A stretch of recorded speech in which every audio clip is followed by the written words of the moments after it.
हाय दोस्तों, नमस्कार, राम राम। आजकल श्रावण मास चल रहा है। हर कोई भगवान शिव की आराधना में, पूजा में लगा हुआ है। दोस्तों, भगवान शिव की पूजा श्रावण मास में क्यों की जाती है, इसका क्या महत्व है, इन सब बातों को जानना अत्यंत आवश्यक है। सावन महीने में जगत के पालनहार विष्णु योग मुद्रा में चले जाते हैं। ऐसे में सृष्टि का संचालन भगवान शिव के द्वारा किया जाता है और साथ ही साथ यह भी माना जाता है कि समुद्र मंथन जो हुआ था वो सावन के ही महीने में हुआ था। सावन के महीने में माता पार्वती और भगवान शिव का विवाह हुआ था और शिव शक्ति का मिलन हुआ था। क्योंकि सावन का महीना हिंदू धर्म के आधार पर अति पावन है, पवित्र है। सभी लोग इसको पूरे श्रद्धा के साथ, निष्ठा के साथ पूरे महीने भर भगवान भोले शंकर की पूजा अर्चना करके मनाते हैं। तो आइए दोस्तों, कुछ श्रावण मास पर चर्चा की जाए और इसके धार्मिक महत्व के साथ साथ वैज्ञानिक महत्व पर भी थोड़ा दृष्टि डाल ली जाए। कहा जाता है कि एक बार दैत्यों के गुरु शुक्राचार्य से क्रोधित होकर भगवान शिव शंकर ने उन्हें अपने उदर में समा लिया था। उदर में समा जाने के बाद शुक्राचार्य को असहनीय पीड़ा होने लगी और वह भगवान से क्षमा याचना करने लगे। उन्होंने ओम नमः शिवाय शुभम शुभम कुरु कुरु शिवाय नमः ओम इस जाप का 1 करोड़ बार जाप किया। इस प्रकार उनकी निष्ठा भक्ति देखकर भोले भंडारी प्रसन्न हो गए और शुक्राचार्य को उनके कष्ट से मुक्ति दी। दोस्तों, श्रावण मास हिंदू धर्म के मतानुसार सबसे पावन मास है। कहा जाता है कि जो भक्त सच्चे मन से पूरी निष्ठा के साथ सावन के महीने में भगवान भोलेनाथ की सेवा करता है, उसके सारे कष्ट समाप्त हो जाते हैं। उसे कभी भी अकाल मृत्यु का सामना नहीं करना पड़ता। उसके दुश्मन कभी भी उस पर हावी नहीं हो सकते।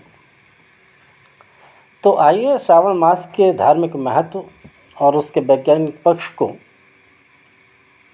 दृष्टिगत करते हुए बात को आगे बढ़ाते हैं। इससे पहले आपसे मेरा कहना है कि आप मेरे चैनल को सब्सक्राइब करें, मेरे वीडियो को पूरा देखें, इसको समझें और समझने के बाद, देखने के बाद कमेंट्स करें।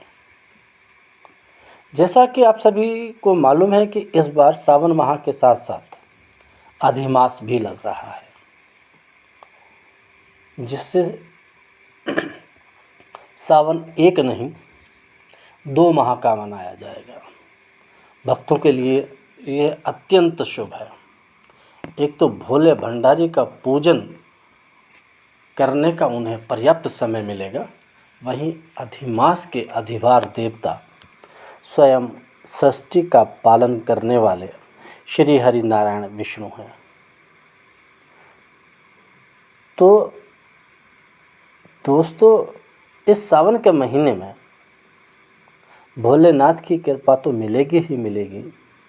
अगर श्री हरि की भी पूजा की जाए इसके साथ साथ, तो श्री हरि विष्णु की भी कृपा भक्तों को मिलेगी।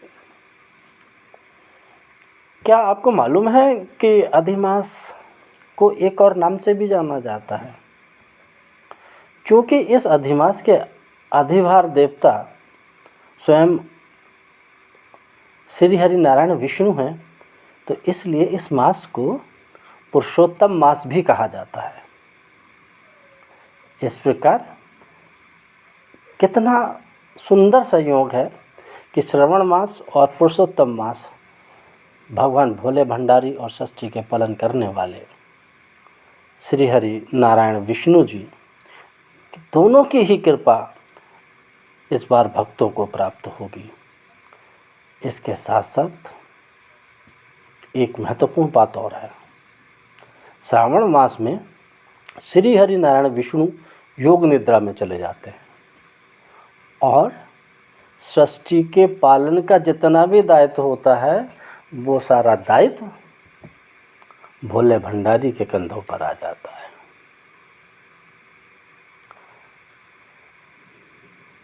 तो दोस्तों,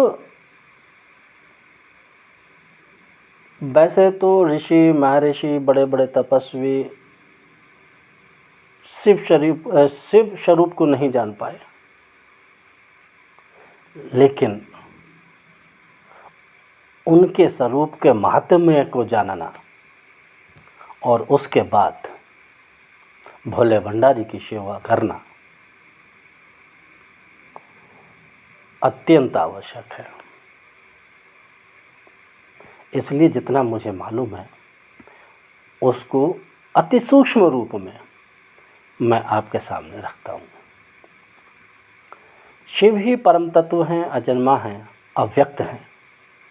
वही सबका कारण है, वही शिव विश्व प्रपंचक सृष्टा हैं, पालक हैं, संहारक हैं।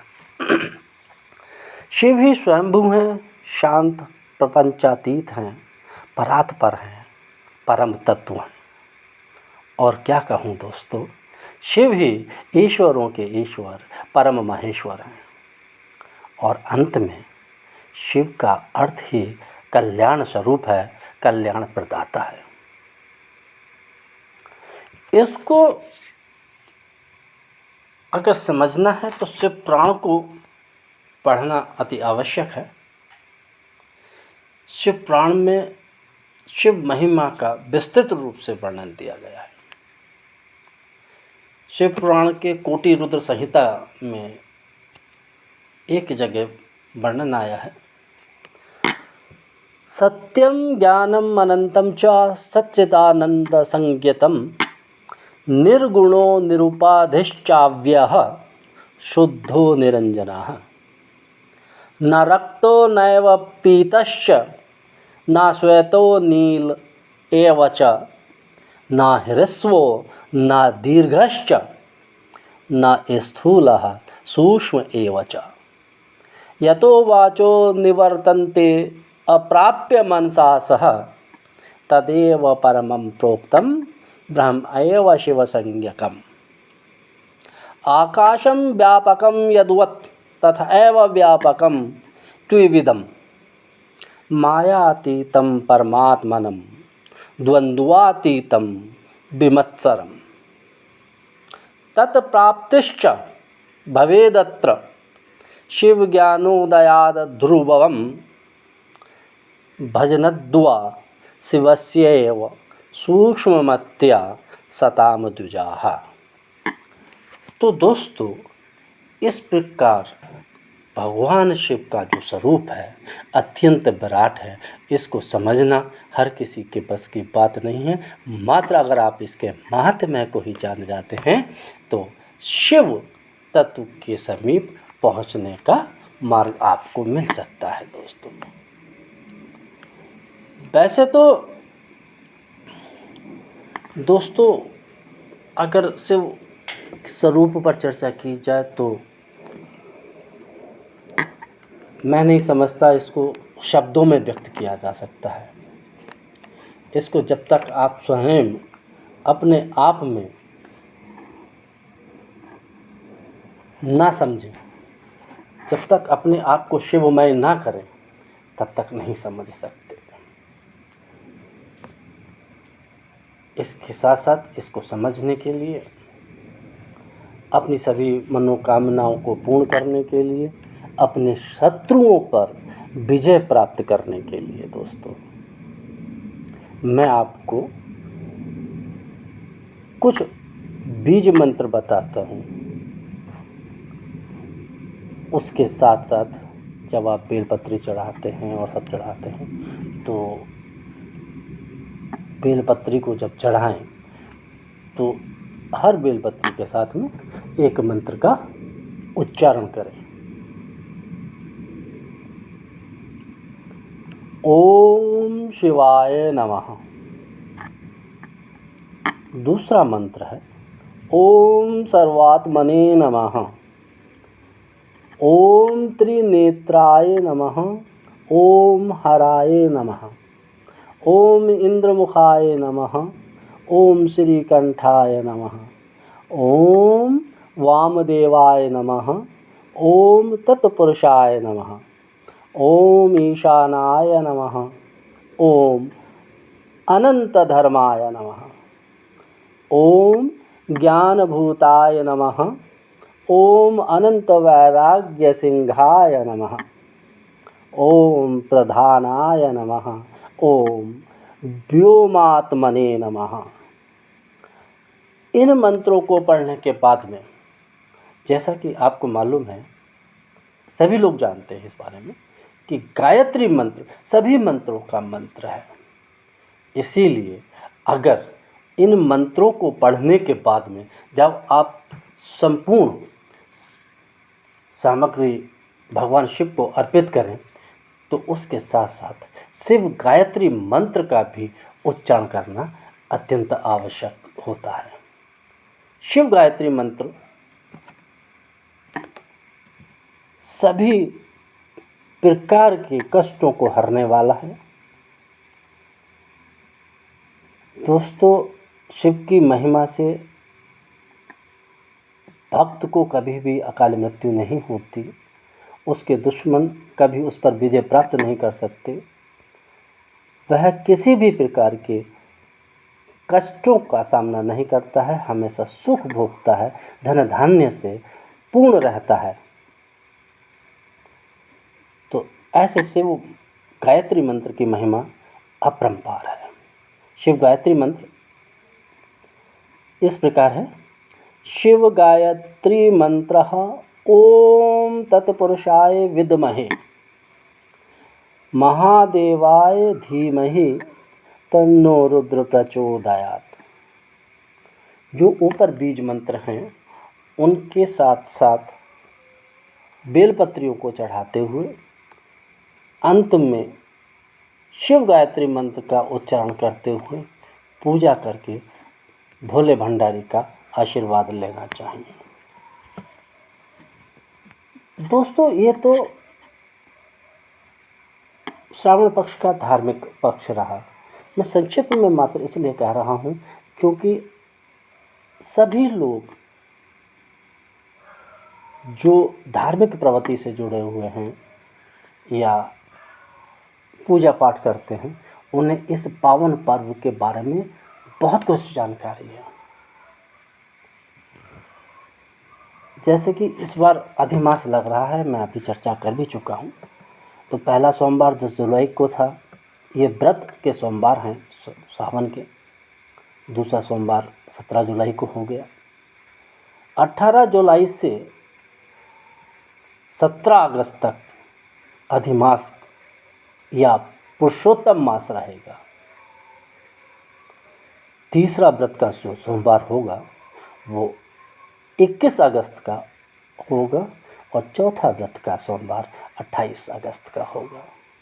इस प्रकार भगवान शिव की पूजा और अधिमास में श्री हरि नारायण की पूजा कर दोनों ही सृष्टि के संचालन करता देवों के देव महादेव की और श्री हरि विष्णु की कृपा प्राप्त की जा सकती है और सुख सौभाग्य प्राप्त किया जा सकता है। लेकिन इसके साथ साथ दोस्तों, सबसे महत्वपूर्ण बात यह है कि जितना श्रावण पक्ष का धार्मिक महत्व है उतना ही श्रावण पक्ष मास का वैज्ञानिक महत्व है। सावन महीने के अंतर्गत हमें कुछ निश्चित नियमों का पालन करना ज़रूरी होता है।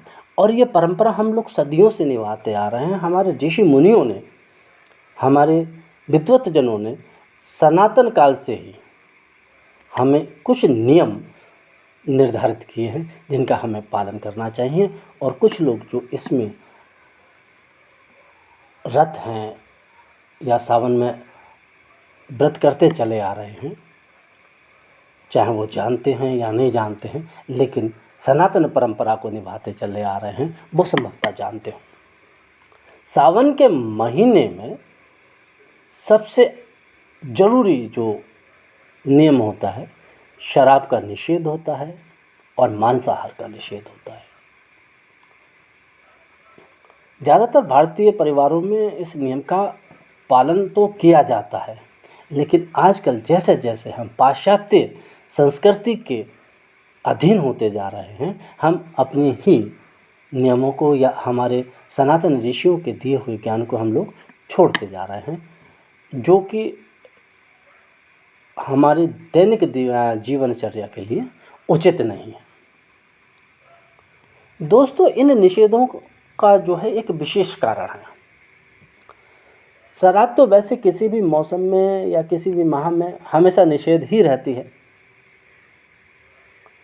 और सावन में तो विशेष प्रकार से कोई भी व्यक्ति शराब पीने का या किसी भी तरीके का नशा करने का किसी भी तरीके से कोई बहाना नहीं कर सकता या कोई पक्ष नहीं ले सकता।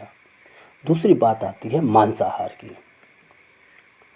तो चिकित्सा विज्ञान यह कहता है कि, और प्रमाणित भी करता है कि बारिश के मौसम में सारे ही जितना भी स्थिति होती है वो संक्रमित हो जाती है। और क्योंकि जैसा कि हम जानते हैं कि हमारा पाचन तंत्र जो है वो सूरज के ऊपर निर्भर होता है, और बारिश के मौसम में सूर्य कम निकलता है, इसलिए हमारा पाचन तंत्र कमज़ोर हो जाता है। ऐसे में संक्रामक रोगों की जो होती है वो भरमार हो जाती है। और ये संक्रामक रोग मनुष्यों में ही नहीं, पशुओं में भी फैल जाता है। अब चूँकि अगर किसी भी संक्रामक पशु का अगर हम दूध पीते हैं तो निश्चित रूप से हम भी बीमार पड़ेंगे। इसलिए हमारे ऋषि मुनियों ने कहा कि श्रावण मास में व्यक्ति को व्रत रहना चाहिए, नियम के आधार पर रहना चाहिए, ताकि हमारा पाचन तंत्र मजबूत रहे। आयुर्वेद में भी इस बात को स्वीकार किया गया है। और सबसे बड़ी बात यह है कि श्रावण पक्ष में ये जो कीट पतंगे होते हैं वो सक्रिय हो जाते हैं और खाद्य पदार्थों पर आके बैठने लगते हैं।